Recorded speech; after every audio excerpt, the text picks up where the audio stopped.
Hello friends, இன்னைக்கு ஒரு snacks recipe vegetable pakoda தான் செய்ய போறோம். இந்த பக்கோடா பேக்கரியிலலாம் கிடைக்கிற மாதிரி வெளியே நல்லா முறுமுறுன்னு உள்ள சாஃப்ட்டான வெஜிடபிள் பக்கோடா வீட்லயே ஈஸியா செஞ்சிடலாம். இப்போ வாங்க இந்த டேஸ்டியான டீ டைம் ஸ்நாக்ஸ் எப்படி செய்யறதுன்னு பார்க்கலாம்.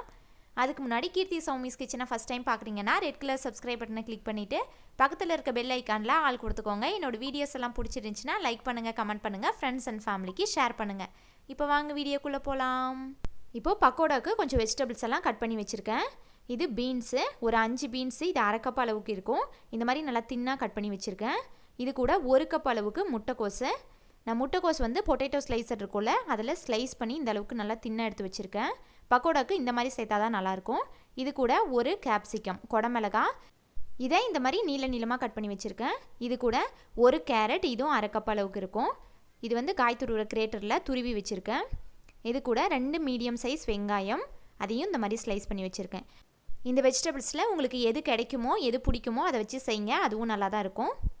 இப்போது பக்கோடாவுக்கு மாவு பிசைஞ்சிக்கலாம். நான் ஒரு மிக்சிங் பவுலில் அரை கப் துருவின கேரட், 1 கப் முட்டைக்கோஸ், அரை கப் பீன்ஸு, அரை கப் வெங்காயம், அரை கப் குடமிளகா, இது கூட அரை கப் அளவுக்கு பொடியாக நறுக்குன கொத்தமல்லி தழை, 1 கொத்து கருவேப்பிலை, அதையும் பொடியாக கட் பண்ணி சேர்த்துக்கிறேன்.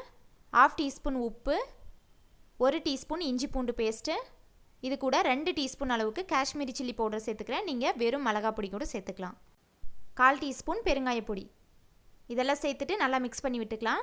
மிளகா பொடி உங்கள் காரத்துக்கு ஏற்ற மாதிரி எவ்வளோ தேவையோ அந்த அளவுக்கு சேர்த்துக்கோங்க. இப்போ இதை நல்லா மிக்ஸ் பண்ணி விட்டுக்கலாம். இந்த பக்கோடாவுக்கு நான் டோட்டலாக 3 கப் அளவுக்கு வெஜிடபிள்ஸ் சேர்த்துருக்கேன். இப்போது இதில் 1 டேபிள் ஸ்பூன் அரிசி மாவு சேர்த்துக்கிறேன். இது கூட 1 கப் அளவுக்கு கடலை மாவு, போண்டா பஜ்ஜி செய்வோம்ல அந்த மாவு, இதில் பாதி அளவுக்கு சேர்த்து ஃபஸ்ட்டு மிக்ஸ் பண்ணி பார்க்கலாம். பக்கோடாவுக்கு கடலை மாவு அதிகமாக சேர்த்தாலும் போண்டா மாதிரி ஆயிடும். அதனால் இந்த மாதிரி கொஞ்சம் கொஞ்சமாகவே சேர்த்து பிசைஞ்சிக்கலாம். நான் 3 கப் வெஜிடபிள்ஸுக்கு 1 கப் கடலை மாவு தான் சேர்க்க போகிறேன். இருந்தாலும் பார்த்து கொஞ்சம் கொஞ்சமாக சேர்த்து பிசைஞ்சிக்கலாம். பக்கோடாவுக்கு தண்ணி எதுவும் சேர்க்க தேவையில்ல. வெஜிடபிள்ஸில் வெங்காயத்தில் இருக்கிற தண்ணியே போதும். சப்போஸ் தேவைப்பட்டுச்சுன்னா கொஞ்சமாக தெளித்து பிசைஞ்சிக்கலாம். இப்போ பாருங்கள், 3/4 கப் அளவுக்கு சேர்த்துருக்கேன்.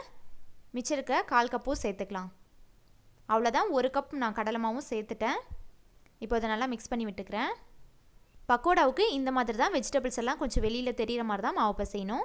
ரொம்ப போண்டாவுக்கு மாதிரி நிறைய மாவு சேர்த்துட்டாலும் நல்லா இருக்காது. இப்போ இது கூட கொஞ்சமாக 1 டேபிள் ஸ்பூன் அளவுக்கு தண்ணி சேர்த்து பிசைஞ்சிக்கிறேன். இந்த மாதிரி எண்ணெயில் கிள்ளி போடுற மாதிரி இருக்கணும். அவ்வளோதான். இப்போ இது கூட 1/2 டீஸ்பூன் பட்டர் சேர்த்துக்கிறேன். பட்டர் சேர்த்தோன்னா பக்கோடா நல்லா மொறுமொறுன்னு வாசமாக இருக்கும். நீங்கள் இதுக்கு பதிலாக நம்ம பொரிக்கிறதுக்கு எண்ணெய் காய் வைப்போம்ல, அதிலிருந்து 1 டேபிள் ஸ்பூன் அளவுக்கு சூடான எண்ணெய் சேர்த்துக்கோங்க. இப்போ அவ்வளோதான், நல்லா பிசைஞ்சாச்சு. இந்த அளவுக்கு இருக்குது. இப்போது எண்ணெய் காய் வச்சு பொரிச்சிக்கலாம். இது இந்த டிப்ஸு பிகினர்ஸுக்கு. ஃபஸ்ட் டைம் இந்த மாதிரி எண்ணெயில் பொரிக்கிறீங்க அப்படின்னா ஃபஸ்ட் டைமே எல்லா பக்கோடாவையும் சேர்த்துறாதீங்க. ஒரு 2-3 பக்கோடா டெஸ்டிங்க்கு சேர்த்துட்டு அதை நல்லா வேக வச்சு எடுத்துகிட்டு உப்பு காரெலாம் செக் பண்ணிக்கோங்க. சரியாக வெந்துருச்சான்னு செக் பண்ணிவிட்டு நெக்ஸ்ட் பேட்சில் நிறைய போட்டு நம்ம பொரிச்சு எடுத்துக்கலாம். இப்போது பக்கோடா போட்டுக்கிறேன். நான் இந்த மாதிரி ஒரு மீடியம் சைஸில் தான் போடுறேன். ரொம்ப பெருசாக போட்டாலும் வேகிறதுக்கு ரொம்ப டைம் ஆகும், வெளியெல்லாம் அதுக்குள்ளே கருகிடும். அதனால் இந்த மாதிரி மீடியம் சைஸில் போட்டுக்கோங்க. பக்கோடா வேகிறதுக்கு கொஞ்சம் டைம் ஆகும். பஜ்ஜி மாதிரிலாம் சீக்கிரமாக வெந்துடாது. அதனால் ஃப்ளேமை மீடியம்லேயோ இல்லை லோ ஃப்ளேம்லேயோ வச்சு பொறுமையாக வேக வச்சு எடுத்துக்கணும். இந்த மாதிரி 2 சைடும் திருப்பி போட்டு வேக வச்சுக்கோங்க. ஒரு 6 to 7 மினிட்ஸ் வேகணும். இந்த எண்ணெயில் எவ்வளோ பக்கோடா போட முடியுமோ அந்த அளவுக்கு தான் போடணும். ஒன்று மேலே ஒன்றா நிறைய போட்டுட்டோன்னா வதன்னு சரியாக வேகாமல் போயிடும். நான் இதில் 1 டேபிள் ஸ்பூன் தான் அரிசி மாவு சேர்த்துருக்கேன். அதை விட இன்னும் அதிகமாக சேர்த்தோன்னா இந்த பக்கோடா எண்ணெயில் ஃப்ரை பண்ணும்போது வெளியே மட்டும் கரிஞ்சு போயிடும், உள்ளே வேகிறதுக்கு டைம் ஆகும். அதனால் அரிசி மாவு கம்மியாகவே சேர்த்துக்கோங்க. லைட்டாக ஒரு கிறிஸ்ப்னஸ் இருந்தால் போதும். நம்ம பக்கோடா மாவு கொஞ்சம் கெட்டியாக இருக்கிறதுனால வேகிறதுக்கும் கொஞ்சம் டைம் ஆகும். அதனால் பொறுமையாக வேக வச்சு எடுத்துக்கலாம். இப்போ பாருங்கள், ஒரு 7 நிமிஷம் பக்கமாக ஆயிடுச்சு. நல்லா வெந்துருச்சு. இப்போ எடுத்துக்கிறேன். இதே மாதிரி மீதி இருக்கிற மாவும் நான் போட்டு எடுத்துக்கிறேன். பக்கோடாவை சாப்பிட்டு பார்க்கலாம்.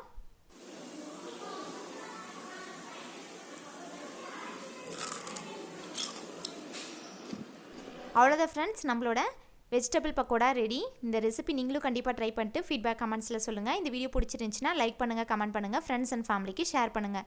கீர்த்தி சௌமிஸ் கிச்சனை சப்ஸ்கிரைப் பண்ணுங்கள். தேங்க்ஸ் ஃபார் வாட்சிங்.